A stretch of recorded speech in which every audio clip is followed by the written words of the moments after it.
নমস্কার বন্ধুরা, আজকের তারিখ অর্থাৎ 16ই জুন 2026 উত্তরপ্রদেশের গভর্নমেন্টের পক্ষ থেকে স্পেশাল টেট নেওয়ার জন্য বিশেষ বিজ্ঞপ্তি প্রকাশ করা হয়েছে।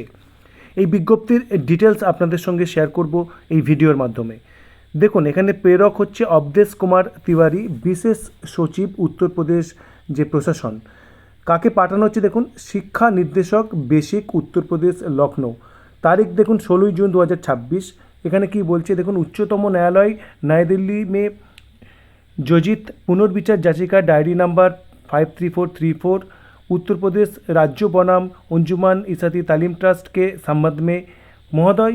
দেখুন, এখানে বলা হচ্ছে সেই উত্তরপ্রদেশের সরকারের করা যে রিভিউ পিটিশনের যে ডায়েরি নাম্বার সেটির উল্লেখ রয়েছে এবং তার পরিপ্রেক্ষিতে সুপ্রিম কোর্টের যে অর্ডার বেরিয়েছে সেই অর্ডারের যে বিশেষ অংশ সেটি এখানে কোট করা হয়েছে প্যারাগ্রাফ 33, 34 এবং 35। এখানে কি বলা হচ্ছে, যেখানে 2028 পর্যন্ত টাইম দেওয়া হচ্ছে সেটি বলা হচ্ছে এবং আর পরবর্তীকালে সময় বাড়ানো হবে না সেটি বলা হচ্ছে, এবং যে স্টেট তারা যেন টেট কন্ডাক্ট করে এ বিষয়ে সেই সমস্ত নির্দেশ যে দেওয়া রয়েছে সেই পার্ট এখানে কিন্তু কোট করা হচ্ছে। তারপরে কি বলছে, পুনর্বিচার যাচিকা যেটি খারিজ হয়ে গেছে সেটির উল্লেখ রয়েছে। তারপরে এখানে কি বলছে, माननीय उच्चतम न्यायालय द्वारा दिनांक 29 मई 2026 के क्रम में कार्यरत शिक्षकों को हेतु स्पेशल टेट परीक्षा आयोजित कराने के पर विचार किया जा रहा है। অর্থাৎ কর্মরত শিক্ষকদের জন্য স্পেশাল টেট পরীক্ষা করার বিষয়টি চিন্তা ভাবনা করা হচ্ছে বা বিচার করা হচ্ছে। সেই জন্য কি করা হচ্ছে, উত্তরপ্রদেশের বেসিক শিক্ষা পরিষদের নিয়ন্ত্রণাধীনে থাকা যে সমস্ত বিদ্যালয় রয়েছে সেই বিদ্যালয় থেকে এই টেট বিষয়ে শিক্ষকদের ডেটা চেয়ে পাঠানো হচ্ছে।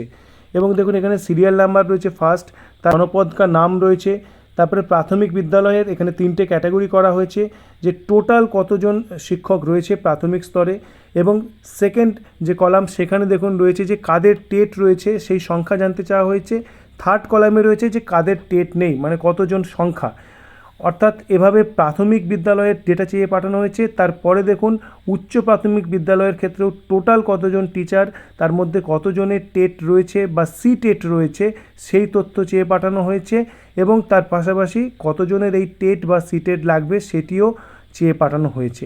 তো এখান থেকে একটি বিষয় খুব পরিষ্কার, এখানে দেখুন টেট সি টেট, অর্থাৎ এই চাকরি বাঁচাবার ক্ষেত্রে কিন্তু এখানে টেট যে রাজ্যের যেটি রয়েছে ধরুন, তার পাশাপাশি যে সেন্ট্রালের টেট দুটোই কিন্তু এখানে গ্রহণযোগ্য হচ্ছে।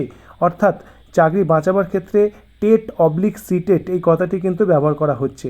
এখানে পাঠানো হচ্ছে মহানির্দেশক স্কুল শিক্ষা উত্তরপ্রদেশ লখনৌ এবং উত্তরপ্রদেশের বেসিক শিক্ষা পরিষদের যে সচিব তাকে এই চিঠি পাঠানো হচ্ছে।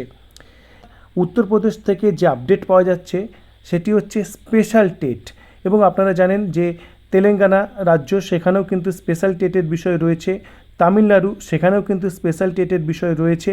তো পরিস্থিতিতে এখন এটিই দেখার যে সকল রাজ্যগুলি কি এ ধরনের স্পেশাল টেট নিয়ে সমস্যার সমাধান করার চেষ্টা করবেন, নাকি সেন্ট্রাল গভর্নমেন্টের পক্ষ থেকে রাইট টু এডুকেশন অ্যাক্টের কোনো অ্যামেন্ডমেন্ট বা অর্ডিন্যান্স আনা হবে সে বিষয়ে কিন্তু সকলের নজর থাকবে। আপনারা জানেন যে সেই দিকেও কিন্তু আন্দোলন চলছে, কিন্তু বর্তমান পরিস্থিতিতে দাঁড়িয়ে কিন্তু একের পর এক রাজ্য কিন্তু আমরা লক্ষ্য করছি যারা কিন্তু এই স্পেশাল টেট আয়োজন করছেন। তো এই বিষয়ে আপনাদের কি মতামত অবশ্যই কমেন্ট বক্সে প্লেস করুন এবং ভিডিওটি ইনফরমেটিভ মনে হলে শেয়ার করুন। ধন্যবাদ।